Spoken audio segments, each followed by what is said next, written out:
उपासक की अंतर्दृष्टि कब आती है?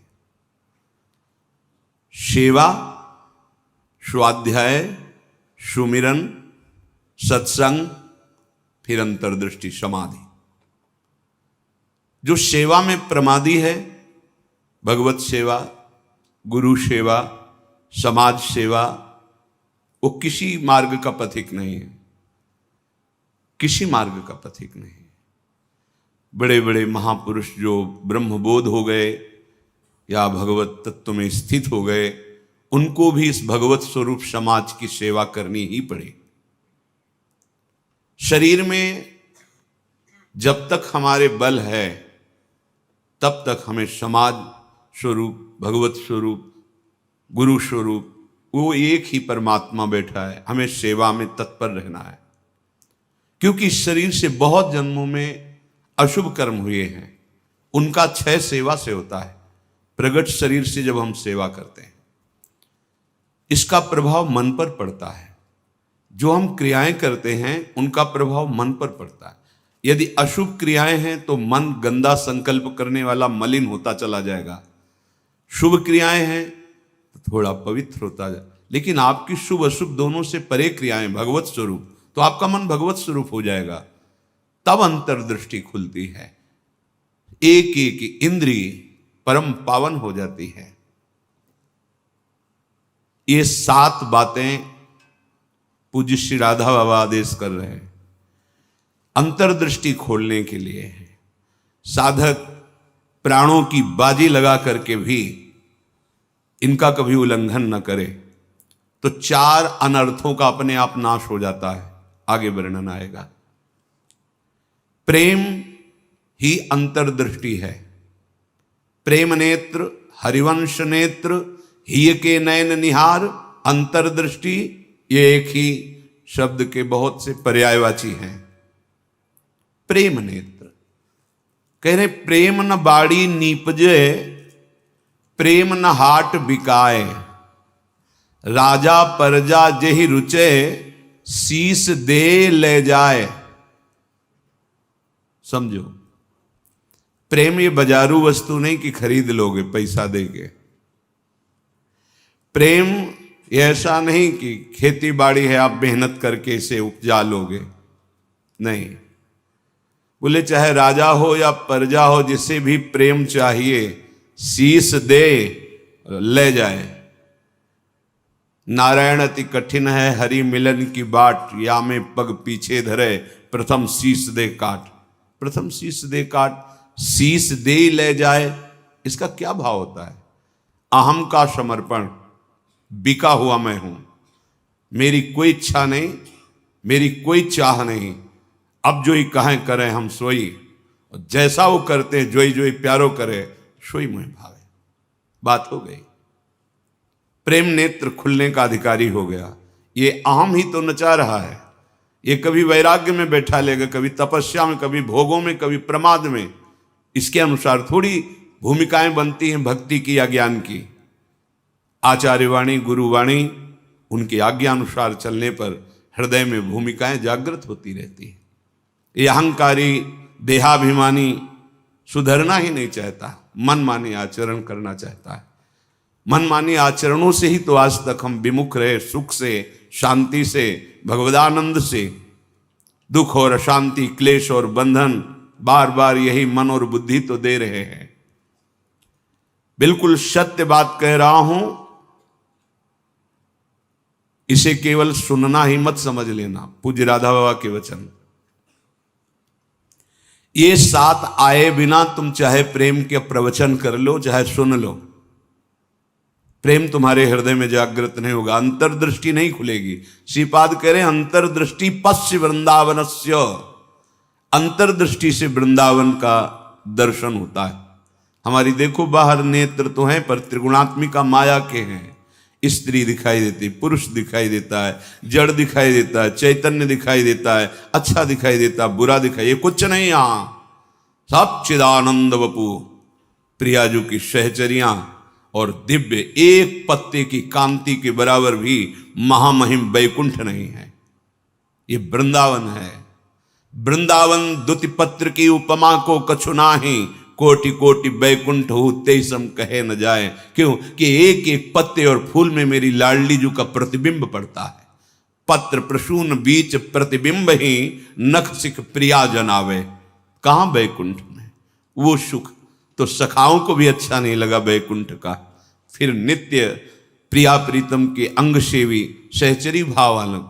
तो वृंदावन अंतर्दृष्टि पश्य। जब तक भगवत साक्षात्कार नहीं हो जाता तब तक बहुत सावधान। इसके बाद सावधान रहने की जरूरत ही नहीं। जैसे मन सच्चिदानंद प्रभु का स्पर्श करेगा फिर इसको विषय सेवन की स्मृति ही नहीं रह जाती। उसे उपरती अवस्था कहते हैं। एक होती त्याग अवस्था, ये साधक करता है। विषयों के प्रति आकर्षण है पर भोगूंगा नहीं क्योंकि मुझे भगवत प्राप्ति करनी है।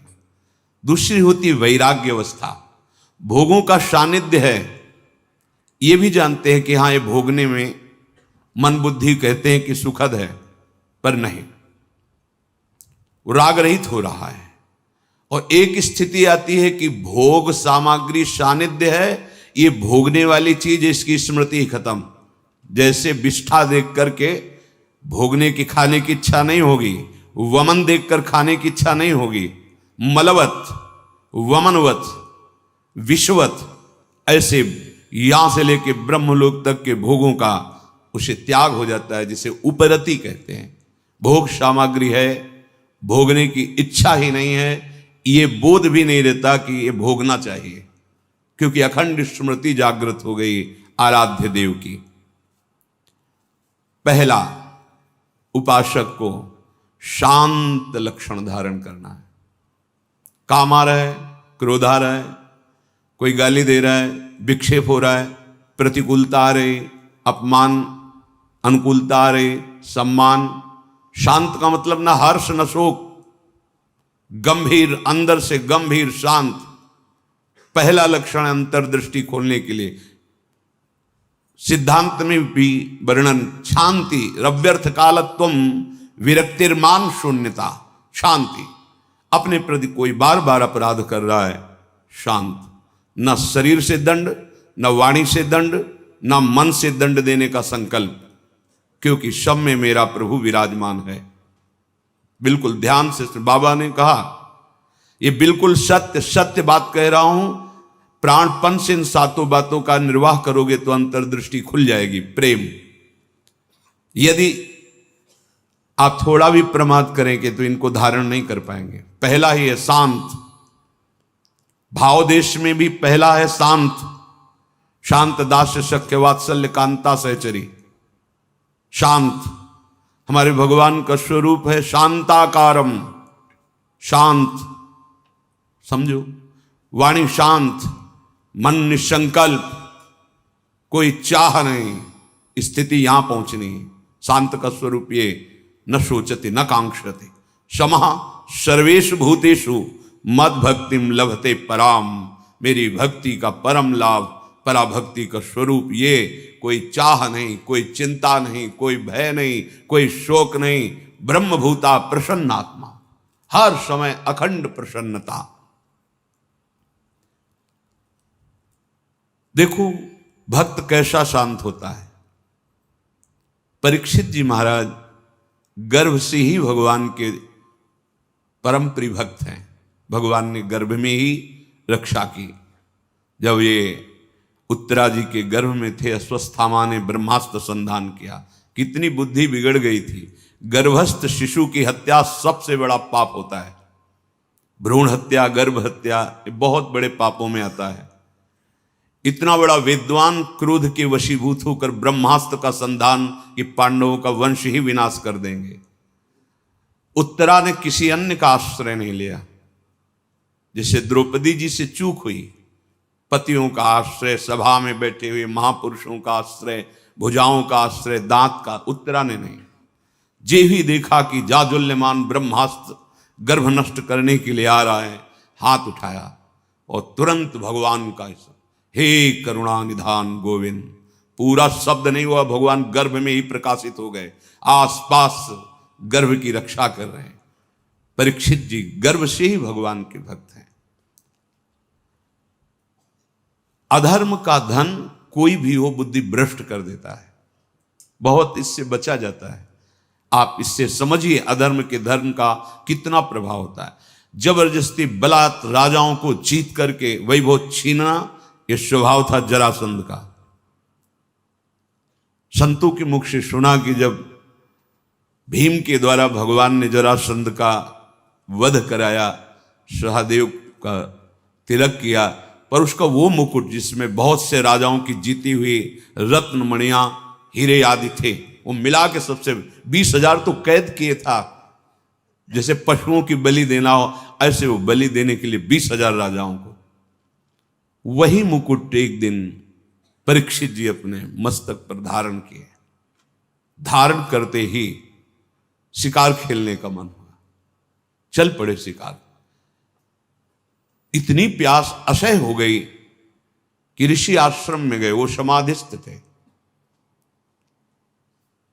अपने स्वरूप में स्थित थे। कोई है आश्रम में, मुझे बहुत प्यास लगी है।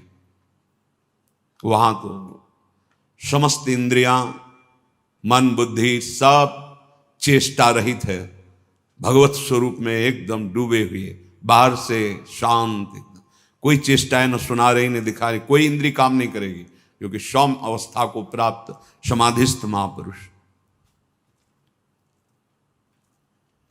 पता नहीं कैसे ऐसी बुद्धि बदल गई इतने बड़े महाभागवत की। उपेक्षा करके बाहर निकले, देखा एक मरा हुआ सर्प पड़ा था, ऐसे धनुष की नोक से उठाया और ऋषि के गले में डाल दिया।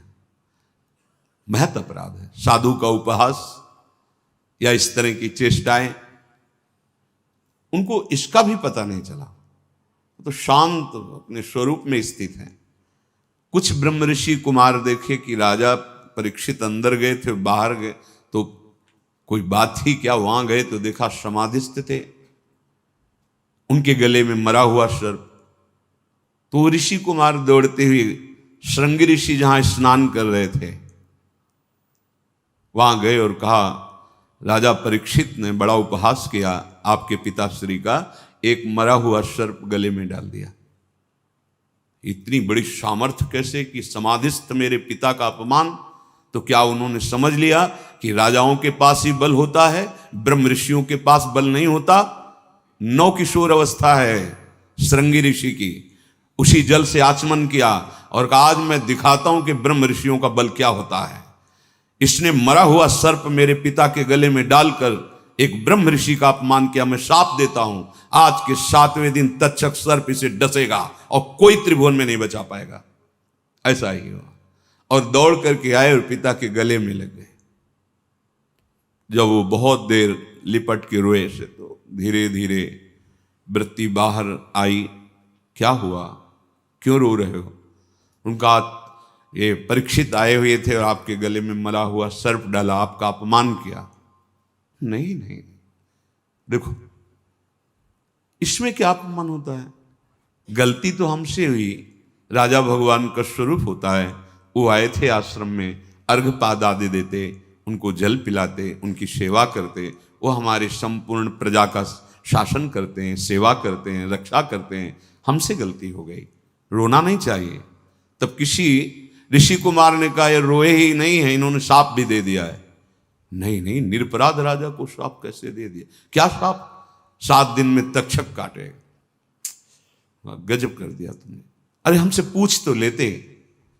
अब ये ब्रह्म वाक्य हैं, इतने बड़े ब्रह्म ऋषि वो भी नहीं काट सकते। अपने शिष्यों को भेजा जाओ और परीक्षित को सूचना दे दो, कोई उपाय कर लो अपने परम कल्याण का। 7 दिन में तक्षक सर्प आएगा और डसेगा।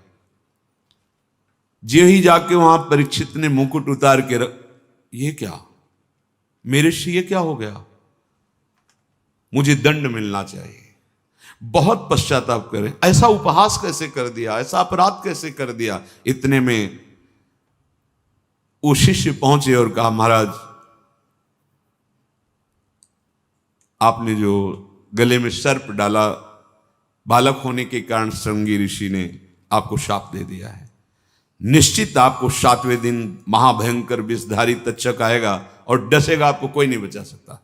आप उपाय कर लीजिए भगवत प्राप्ति का। बहुत हृदय शीतल हुआ। वर्णन है। एकदम हृदय में शीतलता हुई, प्रायश्चित हो गया। तत्काल सर्वस्व का त्याग, सम्राट पद पर जन्मेजय का तिलक और गंगा के किनारे का।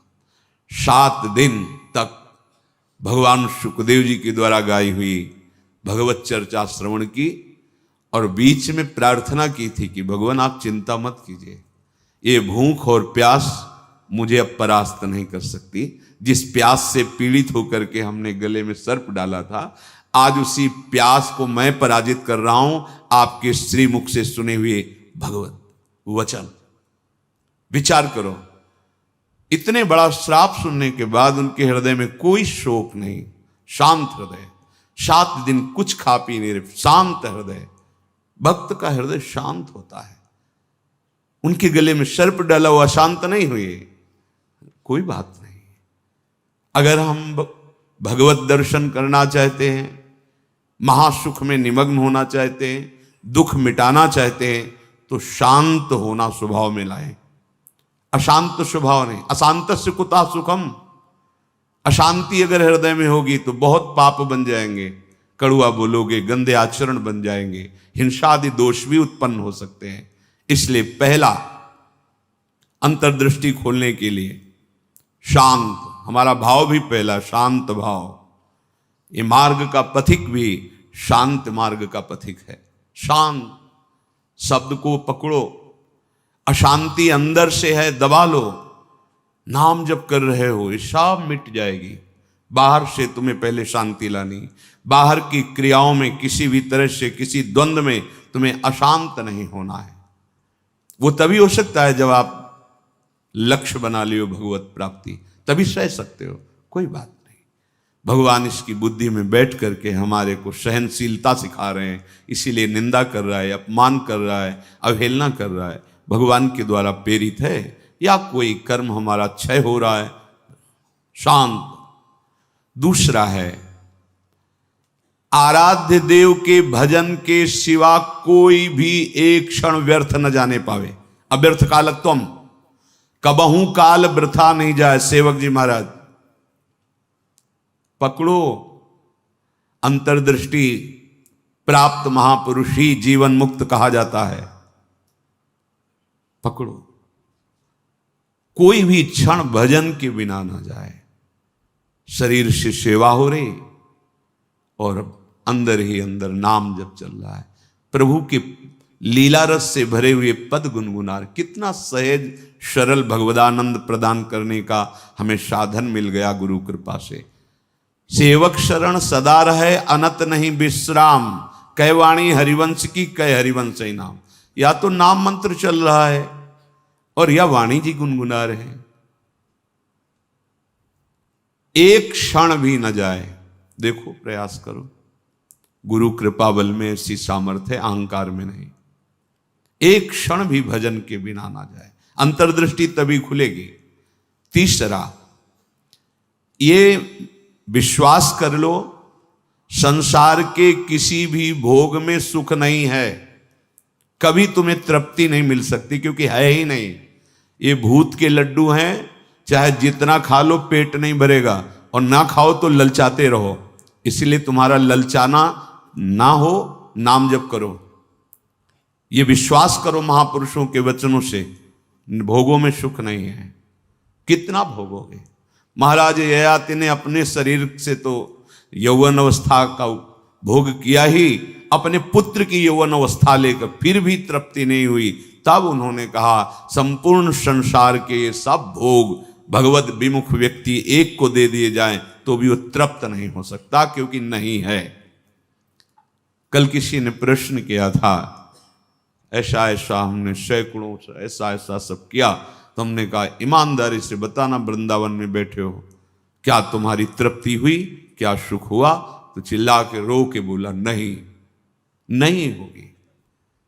विनिश्चितम बदामि तेन अन्यथा वचांस। गोस्वामी जी के, मैं झूठ नहीं बोल रहा, सत्य कह रहा हूं। हरिम भजन्ति, बिना भजन के तुम्हारे इंद्रियां, तुम्हारा मन, तुम्हारा हृदय शीतल हो ही नहीं सकता, विश्राम पा ही नहीं सकता। ये जलाती रहेंगी कामनाएं, तृष्णा, वासनाएं। इसलिए पहले समझ लो, गुरुजनों के वचन मान लेने से निकल जाओगे।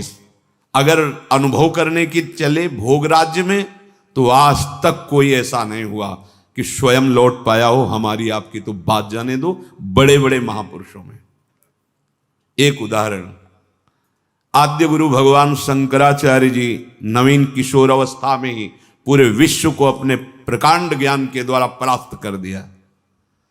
जब तीर्थराज प्रयाग पहुंचे, पूरे सन्यासियों का साथ में दल होता, मंडली होती, आगे भगवान शंकर साक्षात शंकराचार्यम, शंकरम शंकराचार्यम,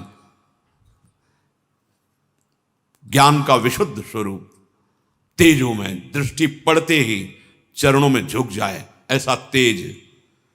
मंडन मिश्र नाम के एक बड़े विद्वान थे। भगवान शंकराचार्य जी ने उनसे कहा, सत्य को स्वीकार करो या तर्क। उन्होंने तर्क स्वीकार किया, पर ज्ञान समुद्र भगवान शंकर से कौन जीत सकता है, परास्त कर दिया।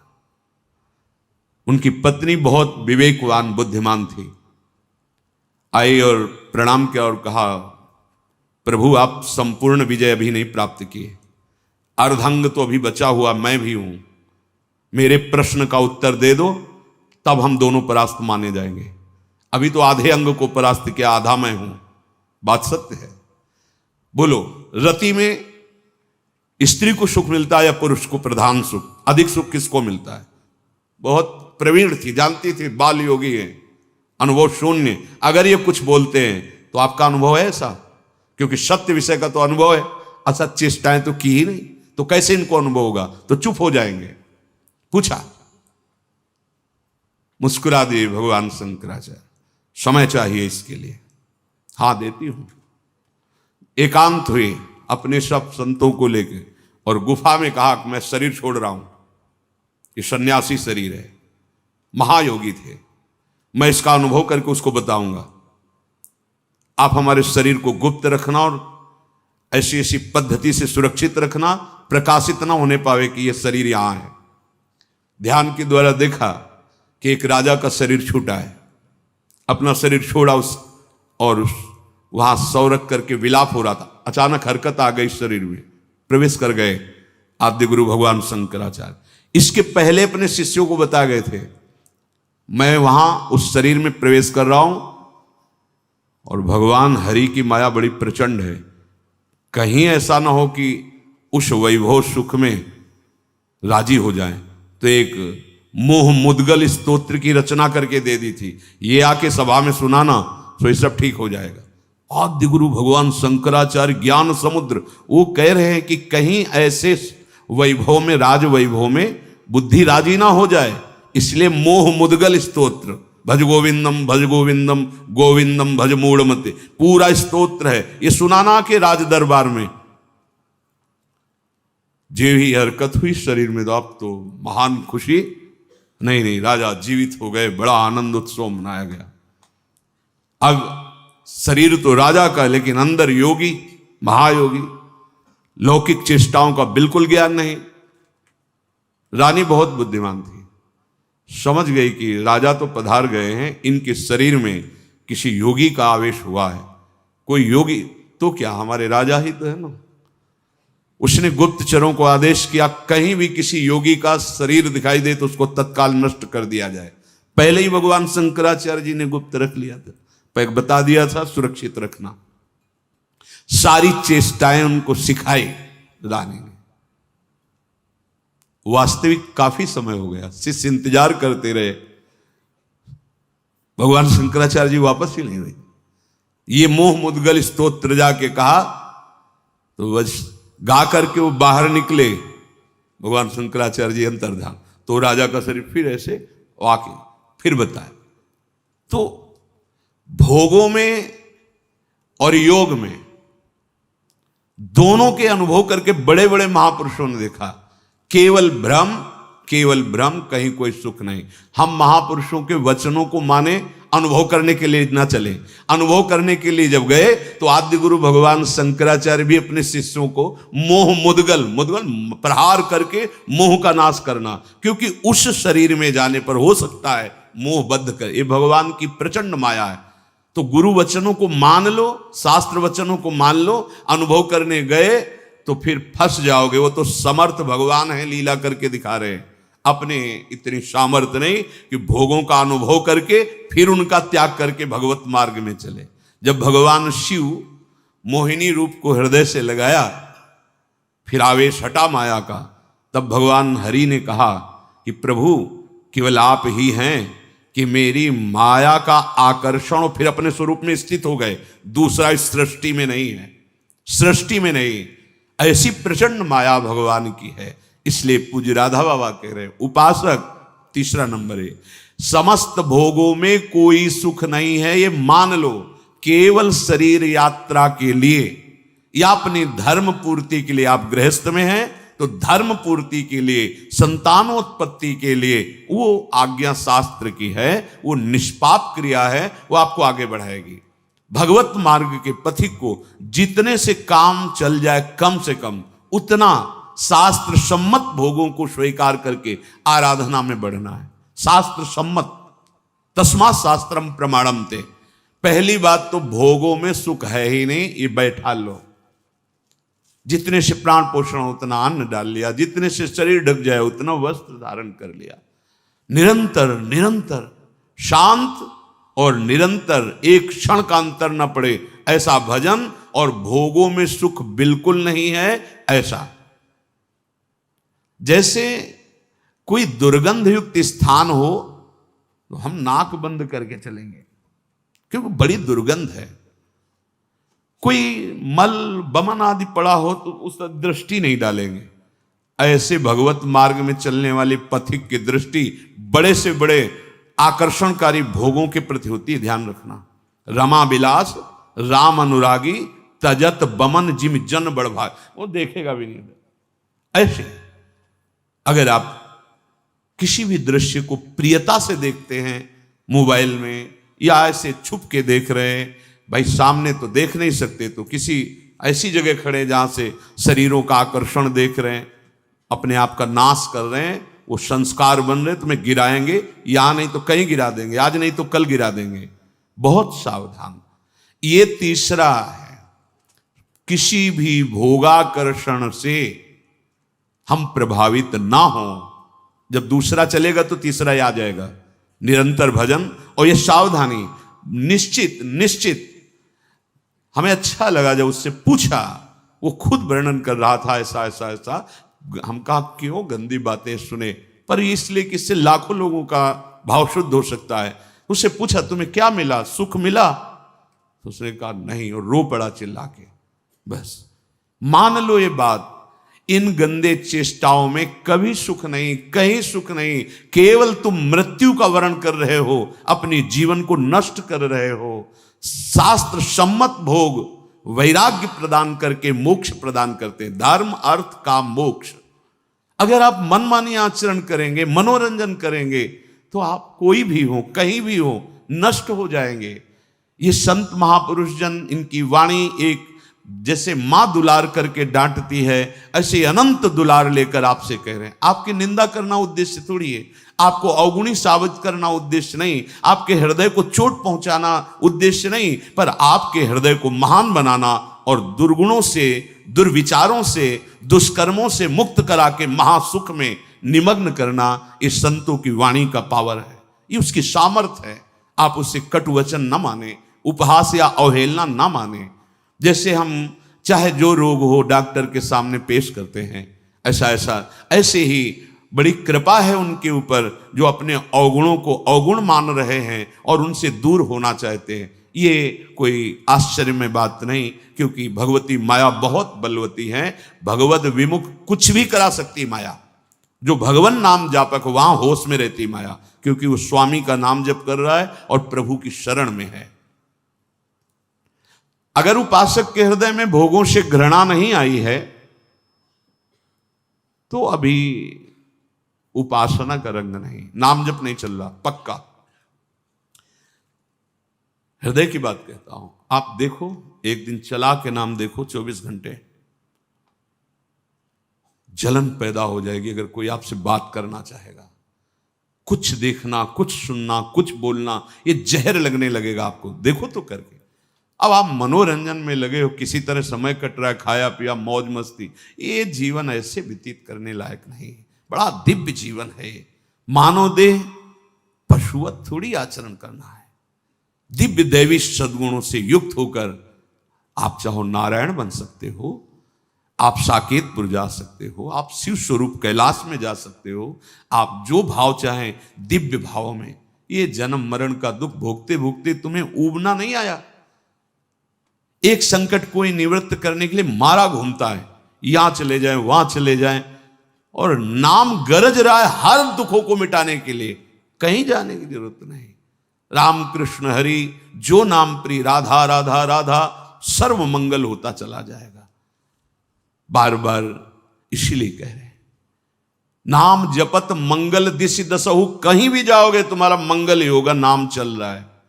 नहीं, ये भोगा शक्ति बहुत ही प्रबल है, विचार करने का अवसर नहीं देती, भ्रष्ट कर देती है। नाम चल रहा है, इसकी ताकत नहीं कि गिरा सके। चौथी बात, मन में अपने अंदर मान का बिल्कुल भी प्रभाव न रह जाए। अंतर्दृष्टि खुलने के लिए पहला शांत, दूसरा निरंतर भजन, तीसरा भोगों में सुख नहीं है, दृढ़ बुद्धि, भोगों से घृणा। चौथी बात, अपने अंदर मान न रह जाए। अगर मान है तो परम पद में आरूढ़ होने के लिए सबसे पहला त्याग इसी का किया गया है। निर्मान मोहा जित संग दोषा, पहले मान रहित, सबहि मान प्रद आप अमानी। मान अगर है तो फिर परमार्थ मार्ग का पथिक। और संसार में मान के लिए ही सब कुछ किया जाता है, और परमार्थ मार्ग इससे उल्टा है। मान की धज्जियां उड़ा दी जाती हैं। सम्मानम कलयाति घोर गरलम, ये घोर हलाहल विष है। अगर अध्यात्म की ऊंचाई पर चढ़ना है तो सम्मान की धज्जियां उड़ा दे, अंदर से कभी स्वीकार न करे, सबके चरणों में नमन करे। वो साष्टांग कर रहा है, पंचांग कर रहा है, बलिहारी उसकी श्रद्धा है। वो सबके हृदय में विराजमान भगवान को प्रणाम कर रहा है, गुरु प्रदत्त वेश को प्रणाम कर रहा है। हम तो दास हैं उनके चरणों में। सम्मान स्वीकार करना, ऐसा अधिकार केवल भगवान को या भगवत प्राप्त महापुरुष को ये अधिकार है, अपने जैसे दासों का। बस कोई प्रणाम करे तो नम्र होके प्रणाम। अगर वो कर रहा है तो गुरु प्रदत्त वेश को, हृदय में विराजमान प्रभु को कर रहा है, अपने को नहीं। अगर अपने उस मान के भोक्ता बने तो परमार्थ चल ही नहीं पाओगे, नहीं चल पाओगे, नहीं चल पाओगे। ये मान बहुत घातक जहर है। अगर सत्संग नहीं मिला, गुरु कृपा नहीं हुई, तो इसी का पोषण शुरू रहता है। वैराग्यवान होकर के भी इसी मान का पोषण होता रहता है। और परम पद में आरूढ़ होने के लिए सबसे पहला त्याग इसी का है। निर्मान अमोहा जित संग दोषा, मान रहित। ये हृदय में बैठा लिए, बहुत सूक्ष्म बंधन है ये। कभी कभी बड़े बड़े मान का त्याग मान के लिए हो जाता है। सम्मान पत्रों का, आसनों का त्याग मान के लिए। बड़े सुंदर, कितने दयनीय। ये सुनने की इच्छा मान की इच्छा है। अगर स्वाभाविक हमारी स्थिति मान रहित हो रही तो ये केवल गुरु कृपा से, ये पक्का। ठाकुर जी भी हृदय में बैठे हैं, कभी डांट नहीं लगाई, हृदय में ही तो है। लेकिन जब ठाकुर जी गुरु रूप से आए तो एक एक चोरों को पकड़ करके पीट पीट के बाहर कर दिया। अहंकार, मान, मद, काम, क्रोध, लोभ, मोह, मद, मत्सर, ये सब पर टिको ना, आज्ञा पे टिको, गुरुजनों की आज्ञा पर, वाणी पर टिको, सब ठीक हो जाएगा। ये जिम्मेवारी प्रभु की बन जाती है। योगक्षेमम वहाम्यहम, अप्राप्त को प्राप्ति कराना और प्राप्त की रक्षा करना। आप अनन्यस चिंतयन्तो माम, अनन्य होकर केवल चिंतन करो, संभाल लेंगे। मान को स्वीकार मत करो, मान को स्वीकार न करो। शरीर स्वस्थ है, कोई प्रणाम कर रहा है, आप भी प्रणाम करो, उसकी श्रद्धा है। जब बहुत लोग प्रणाम करें तो कहां तक करोगे? हृदय से सबको प्रणाम किया और अपनी स्वीकृति नहीं की कि हमें प्रणाम हो रहा है। नहीं नहीं, देहाभिमान पुनः पुष्ट होने लगेगा। बहुत सूक्ष्म है। जहां हमारा मन प्रपंच में फंसने लगे, जहां हमारा मन संसार की मान्यताओं को स्वीकार करने लगे, नहीं, ये जीवन केवल भगवत प्राप्ति। मन की बिल्कुल एक दृष्टि रखो मन पर, इसकी एक एक वृत्ति की जांच करनी है। वो स्वाभाविक स्फुरित जो हो रहा है उसका विकारात्मक स्वरूप, शासन उस पर, प्रश्न उत्तर उससे करो। हम लोग क्या करते हैं? गुरुजनों से प्रश्न उत्तर करके तर्क रखते हैं। तर्क रखो मन के ऊपर। क्यों? बहुत बार तो तेरी सलाह मान ली, दुर्गति ही हुई है, अब तुझको मेरी सलाह माननी होगी, जो मैंने संतों से सुना है, जो मैंने शास्त्रों से पढ़ा है, उस पर तर्क रखो। नहीं, मन के तो बोलते ही दस्तखत कर दिए और शास्त्र सम्मत गुरुजनों की वाणी पर क्यों में हो, ऐसा क्यों, वैसा क्यों। चौथा है आपके मन के अंदर मान का बिल्कुल न रह जाना। अमानिना मान देना, स्वयं अमानी, दूसरों को मान देना। महाराज भर्तृहरि जी जब भोगों से वैराग्य की वृत्ति जागृत की, कुछ नहीं, पिंगला का दृश्य देख करके घोर वैराग्य युक्त भगवान शंकर की आराधना, समय पर देवाधिदेव महादेव प्रसन्न हुए और कहा क्या इच्छा करते हो, वरदान मांगो। तो भर्तृहरि जी ने यही वरदान मांगा था, प्रभु कभी सम्मान से मुझे भिक्षा भी ना मिले, तिरस्कृत होकर भिक्षा पाऊं, कभी सम्मान से, मान से नहीं। ये क्यों? जहां मान जागृत हुआ फिर देहाभिमान, क्योंकि चक्रवर्ती सम्राट रहे ना, तो यही मांगा कि मान रहित हमारी स्थिति रहे, अर्थात भिक्षा भी मुझे कभी सम्मान से न मिले प्रभु। और महापुरुषों के वचन, जिस गली में भिक्षा मांगने गए आपका तिरस्कार हुआ, अपमान हुआ, अवहेलना हुई, उस गली में जरूर जाना चाहिए। लेकिन उस गली को पहचान लेंगे, जाएंगे नहीं। और आओ बाबा राधे श्याम, बैठो कुर्सी में बैठो, एक गरम गरम बनाओ, वहां जरूर जाएंगे। नहीं, वहां मत जाइए। दरवाजे के बाहर से भिक्षा का अधिकार है, अंदर बैठना, कुर्सी में जाके बैठना, बात करना, हंसना, ये आप अपने लिए वो बीज बो रहे हैं जो परमार्थ को नष्ट कर देगा।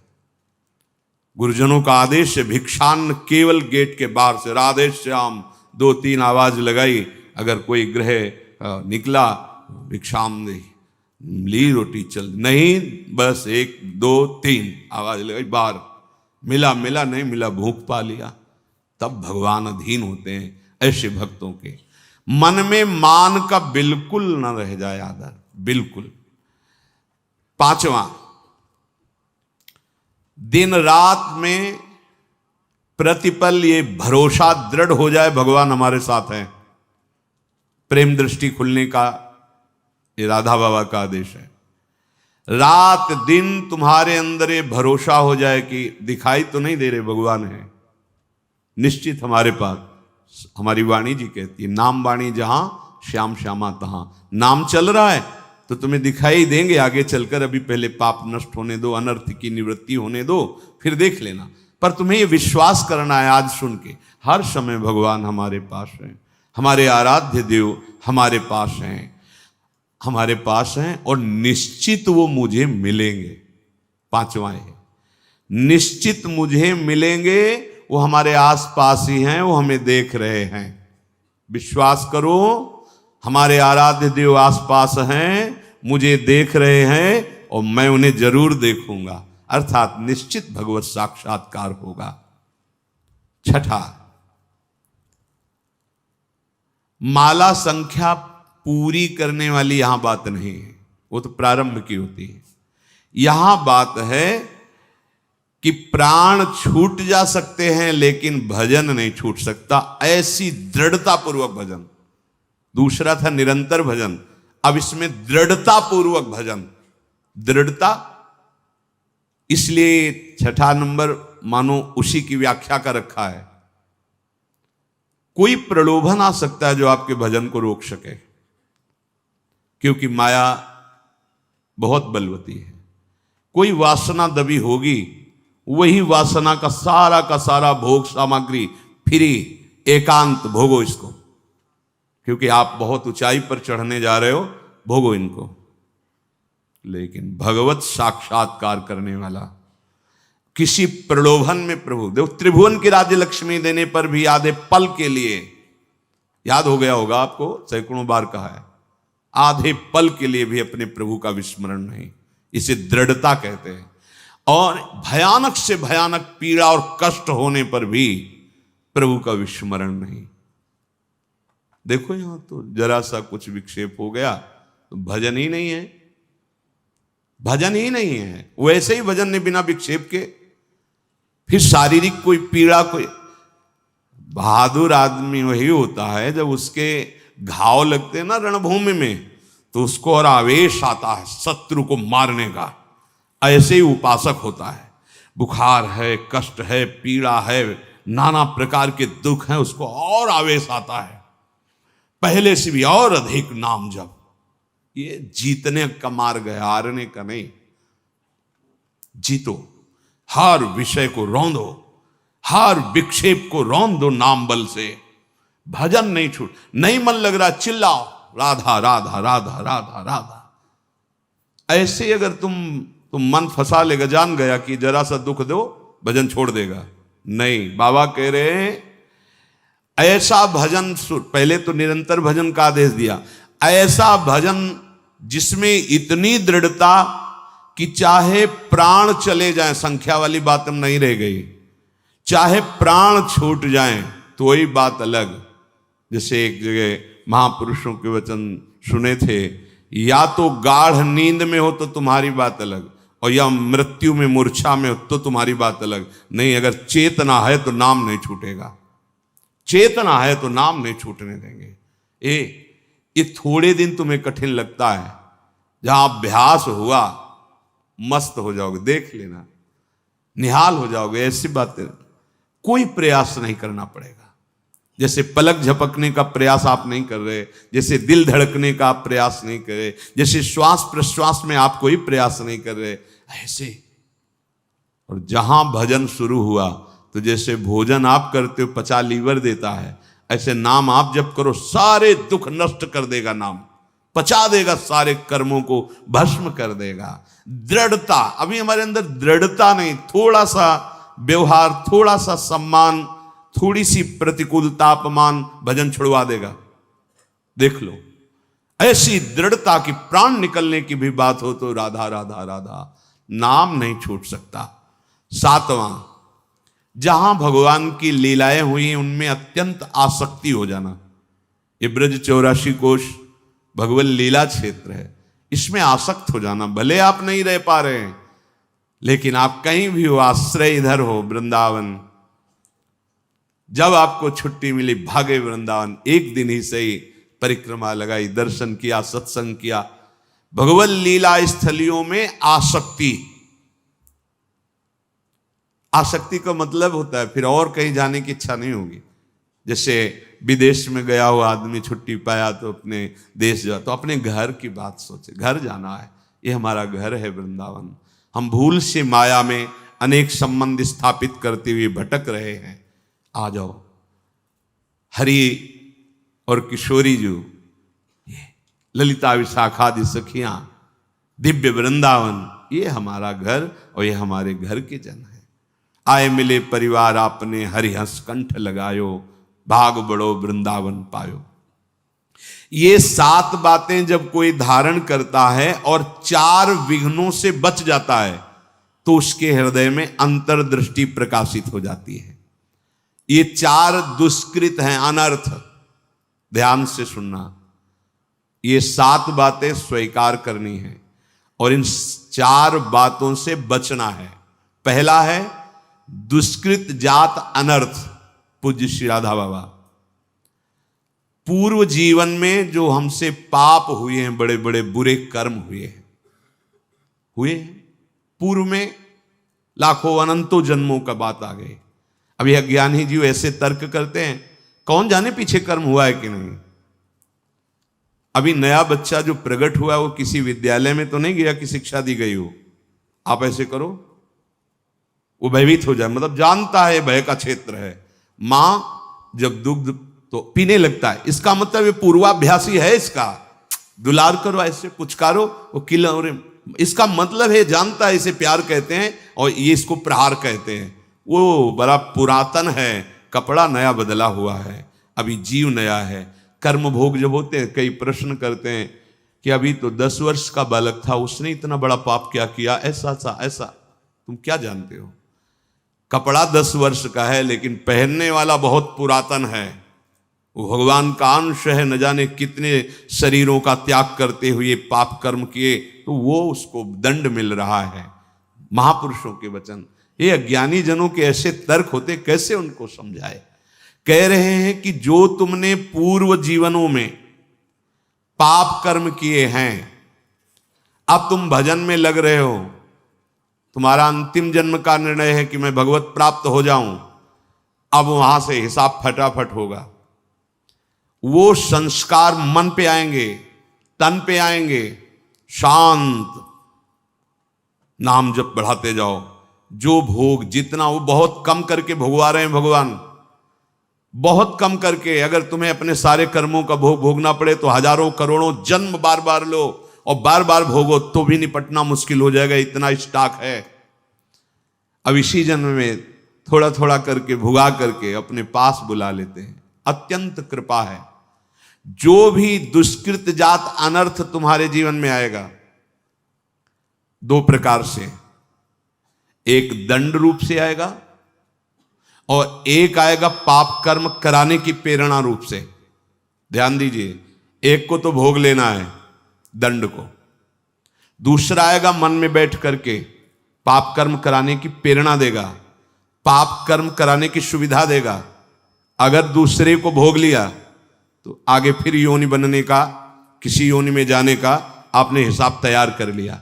समझ लीजिए, धर्म पूर्वक भोग स्वीकार की आज्ञा है। अधर्म पूर्वक जो हमारे कृत्य हुए हैं, वो 2 प्रकार का प्रभाव डालेंगे।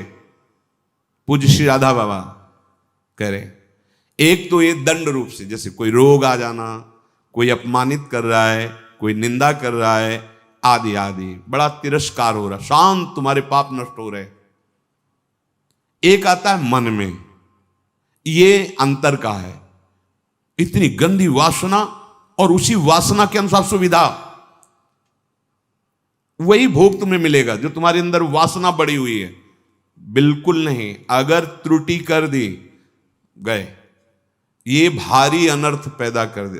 प्रायः चलन चलन सब कोई कहे, बिरला पहुंचे कोई, एक कंचन एक कामनी दुर्लभ घाटी दोए। बहुत सावधान। ये बार बार आपको भजन करते समय बुरे कर्मों की स्फुरणा बुराई की तरफ घसीटेगी।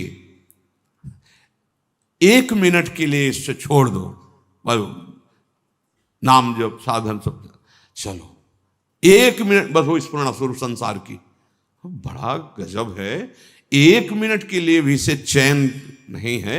जरा सा छूट पाई, भागा संसार में, कोई न कोई पूर्व देखे हुए दृश्य, सोची हुई बातें सामने लगे। इसको अवसर, तभी इसलिए दृढ़ता पूर्वक भजन, पूरा ध्यान रहे इस पहले अनर्थ से हटने के लिए। अगर हमें शारीरिक कोई दुख मिल रहा है, बाहरी व्यवहारिक दुख मिल रहा है, मुझे भगवान से प्रश्न नहीं करना, वो सर्वज्ञ हैं। उन्होंने जानबूझ करके हमारे कर्मों का नाश करने के लिए ये विधान रचा है। मस्ती में भोग लो। आप कहोगे दुख मस्ती, हाँ, मस्ती तो उसी को कहते हैं जो निंदा अपमान तिरस्कार और दुख को सह के निकल जाए, उसे मस्ती कहते हैं। मूर्खता को मस्ती थोड़ी कहते हैं कि आप मदिरा पिए हो, दंडता कर रहे हो, पापाचरण, बोले बहुत मौज और मस्ती है, ये बहुत हिसाब गहरा पड़ेगा, सह नहीं पाओगे। मस्ती तो उसी को कहते हैं, भारी से भारी अपमान तिरस्कार दुख सह गए और निकल गए, भगवत मार्ग में आगे बढ़ गए, बलिहारी उस चरणों की, उस महात्मा की, उस साधक की, जो ऐसे उसे मस्त कहते हैं। वाह वाह रे फकीरा वाह जी, धन्य है तू, निकल गया माया को रौंद के। तो फकीर का मतलब केवल वेश से नहीं है, अंतर से है। सबको भगवत प्राप्ति करने का अधिकार है, सब महात्मा हो सकते हैं, चाहे जिस वेश में हो, बस आचरणों को सुधार करके स्थिति को लाओ। स्थिति प्रज्ञ को महात्मा कहते हैं।